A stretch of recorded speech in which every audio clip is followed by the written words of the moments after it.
everybody.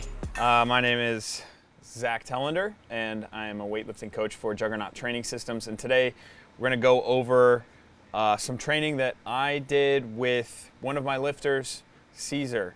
And a few things that I want to go over with you guys is the stuff that I've been working with Cesar, and then also just the differences that I had to make in his programming when he switched to us, and just the general differences from someone who clean and jerks 200, which you guys are going to see, and the factors that will go into that. So the first thing we're doing is just working on the front rack mobility, and usually I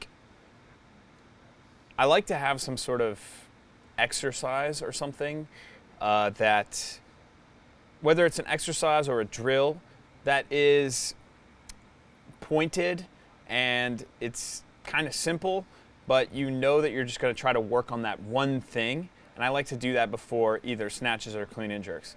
So yeah, we'll do like a general warm up, get loose, stretch, whatever. But here we're working on front squats and front rack mobility with straps on our hands. And the reason why the straps help is just so you can lock into the barbell. And if you saw before, we were kind of like manually pushing the elbows up, keeping the barbell tight, and that's good. The main thing that we wanted to work on for that was, again, front rack mobility, but also getting the T-spine firing, getting it nice and like warm, because when you catch heavy cleans, if you're low at all, it makes it a lot harder to stand up with a vertical torso. So yeah, we're just warming up, kind of going through. Here we got 70 kilos, and I think this is where I make my first kind of coaching cue. Yeah. So with Cesar, he has this issue where he would go and grab the bar, and he would grab it kind of hunched over, and then when he wanted to make his move to lift the bar up, he would kind of yank his shoulder blades back, right? So that would be his way of setting. And what I want him to do is be a little bit more rigid in the upper spine, or the T-spine. Then he can just take a breath, sink the hips, and push with the feet instead of kind of this big yank back. And every time he yanks back, the bar goes out in front of him. So like, he'll go like that, and then he'll start to pull, and it'll go around the knees, and then it'll come up, he'll make contact, and because the barbell's not where he wants it, he always, on heavy cleans, would always catch, have to gather himself in the bottom, and then stand up. And when you're doing heavy clean and jerks, if you don't stand the catch up right away, it makes that jerk a lot harder. And this is a guy who I want to be able to clean and jerk 210, maybe 220 someday. He's still young, he's got a lot of room to grow. So I've basically made the goal for him to just stand up everything. So we just fast forwarded a lot right there. Still working on the same thing. I think he's got, 170. And you can see he's catching every bounce. And it used to be like 170-ish is where he would catch, have to sit, and stand up. So that's something we've been working on. Here is my second to top set. You can see I actually double bounced that. Pretty shaky. Also, I'm vastly different body type than Cesar, so it's interesting to see the two of us. So right here, Cesar has 180, and I basically said to him, like, this is your first attempt of the day. You can see he catches the bounce easy jerk. So first attempt of the day, 180, then 190, then 200. That's what we wanted to do today, and we got it done, and I was really excited about that. So this is 166 for me. Definitely the heaviest I've ever lifted at this body weight, maybe by like 1 kilo. Come on! Caught the bounce that time, still shaky. And then, shaky jerk. Whatever, I got it done. I was excited about it. So here is 200. And so you'll see with Cesar, when he sets up, he's got that much more rigid torso.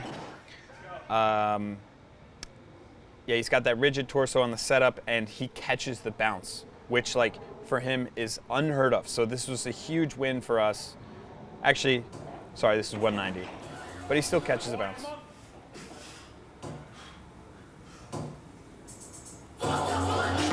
Boom, second attempt made.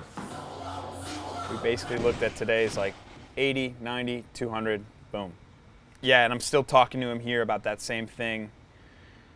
If you set up too high, too tabletop-like, and you take everything and push it back, you get that bar kicking out. The bar kicks out, it comes back in, you make contact and you catch, and now you're sitting in the hole and you have to stand up. So here's 200.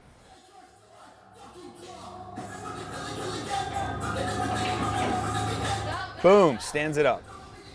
No bounce, or no double bounce. Yes. And then bro hug incoming right here. Told him I love him so much. So happy for him, man. 200 kilos is a big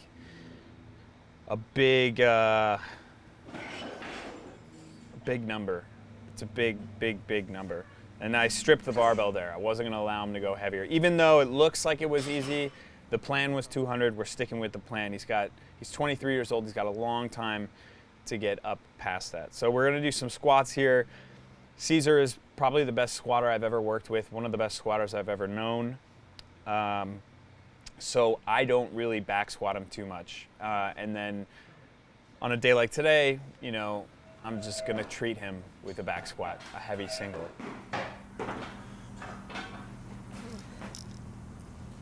Dude, that's a joke. Let's go! Looks like a toy. We also have the stiff bar, which was fun. Really fun. No wobbliness on that. The stiff bar, when you squat on the stiff bar, is like, it's a dream come true if you're a guy like Cesar and you're over 300 kilos with your squats. The whip on a barbell with full-size bumpers is just ridiculous. I think actually, yeah, that was 220. Yeah, that was 220. So now I'm going for, this will be my top single at 200. Again, incredibly different body type than Cesar. Wanted this to be around an RPE 8, I think it was. Yeah. Easy squat, but not too easy. Now we got 270 on the bar. Let's see if he struggles with this at all. Yeah, easy as pie. That's why I don't back squat him. There's no point. I mean, at some point we're gonna do some strength training, some working on some squats and whatever, but what we've done for the past 2 months for him, and there's 315, because remember this is a stiff bar, so this is 25 kilos bar. But yeah, we'll start strength training. You don't want to switch over and be like, oh, your squat's so good, we're never going to squat again, because that could be a major aspect of why you're good in the first place, and you don't want to lose that. So here he's going for a PR. Right at the top. I think in his mind he was like, I don't want to do 335 today. So this second attempt was just not close because he spent too much energy on that first attempt. So yeah, this one wasn't as good. Yeah, we were just having fun. So that was our session. The main thing was the way that Cesar pulls off the floor. I also did a clean with a... I don't know what I was thinking. That was idiotic. What was I doing? Doing a clean with literally the sharpest bar possible. But that was it. I do want to talk about Cesar's programming. He had those deficiencies with the pull. If he pulled with the lats kind of throwing back, the bar would cast out front, right? We went over that issue. But what that meant was that he was kind of trying to pull with more of a... He was trying to use his squat too much to his advantage, and he actually ended up not really being able to use his legs at all at the top of the pull. So what I've been doing with him has been a lot of stiff-legged deadlifts, a lot of RDLs where he's actually hinging very hard. And then when he does squat, it's all based off of his clean. So we would do percentages of his clean in the front squats, and I would do that with flat feet. Literally, he would do it barefoot. He would unrack. A lot of stuff on tempo. A lot of stuff working with minimal rest times so he could get his fitness up. And then, you know, when we did back squats, it would be something like this, maybe like once every 2 weeks, just so he can have fun. Plan for him in the future is just to keep going up. All of his numbers have shot up since I've started working with him, and we want to keep that trend going. What I don't want to do is push him, oh, 200 was easy, you know, next week let's go 205, next week let's go 210, so on and so forth. He's 23 years old, just turned 23. We got a long period of time to work with. We are in no rush to try and max this guy out of his true potential. So that was my explanation of that training session. I hope you guys enjoyed it. Make sure to subscribe to the Juggernaut channel and share this video if you liked it. Thank you so much for watching.